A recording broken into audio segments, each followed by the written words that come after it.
आंखें फोड़कर, हाथ पैर तोड़कर, शरीर पर गहरे जख्म देकर, किसी अच्छे भले इंसान को पूरा हुलिया ही बदलकर उससे भीख मंगवाने का की दिल दहलाने वाली ये घटना को शायद फिल्मों में ही देखा होगा। लेकिन ये घटना ना फिल्मी है और ना स्क्रिप्टेड है। पूरी तरह से एक सच है। एक शख्स जो 6 महीने पहले अचानक यूपी के कानपुर से गायब होता है, वो पेशे से दिहाड़ी मजदूर था। एक शख्स उसे अपने घर पर काम कराने के बहाने ले जाता है और जब 6 महीने बाद जब वो मिलता है तो सब कुछ बदला हुआ रहता है।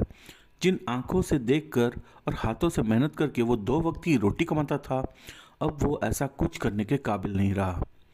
आंखें अंधी हो चुकी थी, हाथ और पैर काम करना बंद कर चुके थे।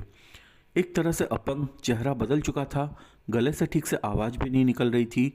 उसने अपना नाम बताते हुए लोगों की मदद से अपने रिश्तेदारों तक पहुंचा, तो कोई पहचान भी नहीं सका। यहाँ तक कि रिश्तेदारों ने मना कर दिया कि 6 महीने पहले लापता हुआ युवक वो नहीं है।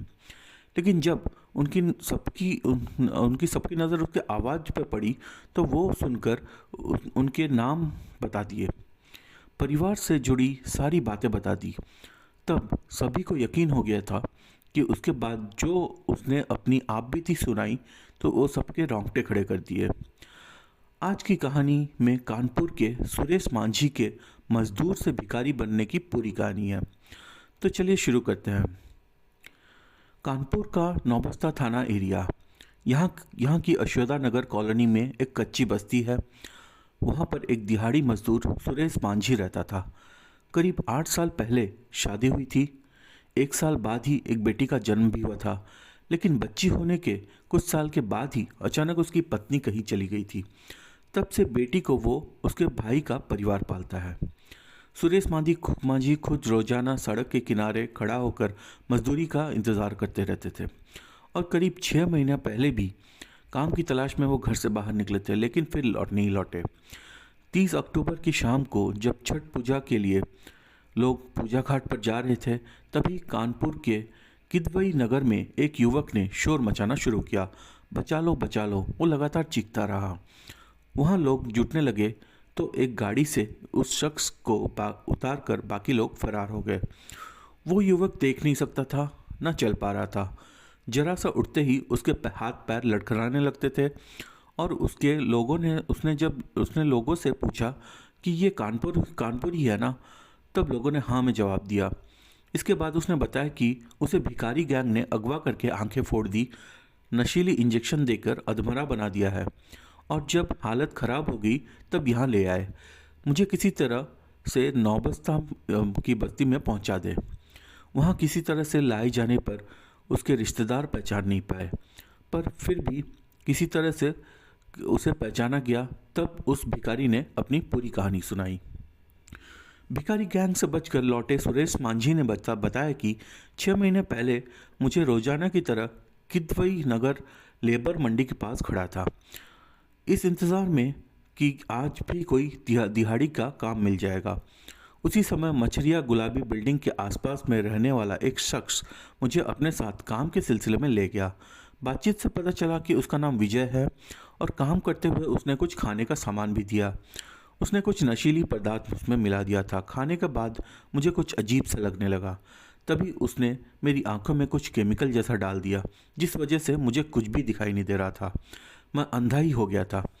इसके बाद उसने मेरे हाथ पैर पंजे तोड़ दिए। फिर करीब 12 दिन तक मछरिया इलाके के घर में ही रखा। मेरे शरीर को कई जगह से जलाया। फिर चापड़ से मेरी दाढ़ी के पास गहरा घाव भी कर दिया, जिससे चेहरे का हुलिया ही बदल गया। फिर कुछ दिन तक दूसरे इलाके में रखा और मेरा सौदा एक महिला से हुआ। उस महिला ने विजय को 70,000 रुपये दिए, यानी मुझे 70,000 रुपये में बेचकर सौदा कर लिया। इसके बाद एक शख्स कुछ लोगों के साथ ट्रेन से दिल्ली ले आए। ट्रेन के विकलांग कोच में हम लोगों को बिठाया गया और ट्रेन में शोर मचाकर खुद को बचा सकते थे, लेकिन उसमें सभी विकलांग थे। साथ में भिखारी गैंग के लोग भी थे। पहले ही धमकी दे दी थी कि अगर कहीं भी शोर मचाकर चालाकी दिखाई तो चलती ट्रेन से नीचे फेंक देंगे, तुरंत मौत हो जाएगी। और अब जो आंखें फोड़ सकता है, बेरहम हो सकता है, उसके लिए ये कोई बड़ी बात नहीं थी, इसलिए वहाँ शोर मचा नहीं सके। इसके बाद दिल्ली लाया गया। यहाँ किसी बस्ती में रखा गया। वहाँ पहले से 50 या 100 लोग या उससे भी ज़्यादा थे।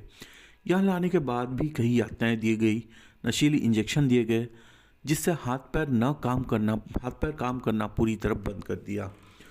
चेहरे और शरीर पर गहरे जख्म दिए गए, कई जगहों से जलाया गया, जिससे मैं पूरी तरह से अपाहिज बन गया था। हालत ऐसी दयनीय हो गई थी कि कोई भी देखकर मुझ पर तरस खा जाए और भीख में ज़्यादा से ज़्यादा पैसे दे दे। इसके बाद रोज़ाना सुबह 4 बजे ही जगा दिया जाता था, ज़बरदस्ती फिर तुरंत कह दिया जाता था कि जल्दी तैयार होकर काम पर चलो। 5 बजने से पहले ही बिना खाए पिए दिल्ली के अलग अलग जगहों पर ट्राईसाइकिल ट्रॉली पर बिठाकर ले जाया करता था। और मेरी हालत को देखकर मुझे 1500 से 2000 रुपये या उससे ज़्यादा मिलते थे। अब मैं नहीं देख सकता था, अपने पैरों से नहीं चल सकता था और न ही हाथों से उठा सकता था, पर दोनों कानों से सुन सकता था। इसलिए सब कुछ ध्यान रखता था कि कहाँ रखा जा रहा है, लोग क्या बात कर रहे हैं। उसी से पता चला कि किसी राज नामक शख्स मुझसे ये भीख मंगवा रहा है। मुझे दिल्ली के नागलोई इलाके में कहीं रखा जा रहा है। यहाँ पर काफ़ी संख्या में लोग हैं। ये पूरा रैकेट सिर्फ दिल्ली नहीं बल्कि मुंबई और कई बड़ी शहरों में चल रहा है। मेरे जैसे सैकड़ों गरीब युवक और बच्चे जिन्हें किसी न किसी बहाने से उठाकर भिखारी गैंग में भीख मंगवा रहे हैं। इतना सब कुछ सहने के बाद भी खाने के नाम पर पूरे दिन में सिर्फ एक बार और एक ही रोटी देते थे। ऐसा इसलिए करते थे ताकि हमारी लाचारी देखकर लोग तरस खा जाए। कई महीने तक यातनाएं दी गई, लेकिन रात में नशीली इंजेक्शन दिए जाते थे, जिससे चेहरा और शरीर कमज़ोर दिखे ताकि लोग ज़्यादा से ज़्यादा पैसे दें। इसलिए इस वजह से मेरी तबीयत भी ज़्यादा ख़राब होगी। ऐसी हालत हुई कि अगर इलाज कराते तो 40 से 50 हज़ार रुपये का खर्चा आता। इसलिए भिखारी गैंग ने यह तय किया कि मुझे किसी दूसरी जगह फिर से बेच दिया जाए। इसलिए फिर से मुझे कानपुर ले आया गया। यहाँ से वही विजय अब किसी दूसरे गैंग के हवाले कर देता, लेकिन मेरी तबीयत लगातार बिगड़ती जा रही थी और एक गाड़ी से किदवई नगर ले आए। यहाँ आने का भनक लगते ही मैं चीखने चिल्लाने लगे तो वो छोड़कर भाग निकले। इस पूरे मामले की जानकारी के बाद स्थानीय लोगों ने विरोध किया। तुरंत आरोपी विजय और भिखारी गैंग की गिरफ्तारी करने की मांग उठी। नौबस्ता और उसके आसपास के इलाके के पिछले कुछ साल में गायब हुए बच्चों के परिजनों ने भी भिखारी गैंग पर गुस्सा जताया। जब पुलिस ने नौबस्ता थाने में सुरेश मांझी की शिकायत पर एफआईआर दर्ज की, पुलिस को विजय के कुछ करीबी लोग भी मिले हैं, जिनसे पूछताछ कर उनकी तलाश की जा रही है। इसके साथ ही पुलिस का दावा है कि दिल्ली में भी उसके बताए स्थान के आसपास तलाशी की गई है। दिल्ली में राज नामक जो शख्स भीख मंगवाता था, उसकी भी तलाशी की गई है, लेकिन वो नहीं मिला। अब कानपुर पुलिस का ये कहना है कि इसे पूरे सिंडिकेट के बारे में पता लगाने की कोशिश कर रहे हैं।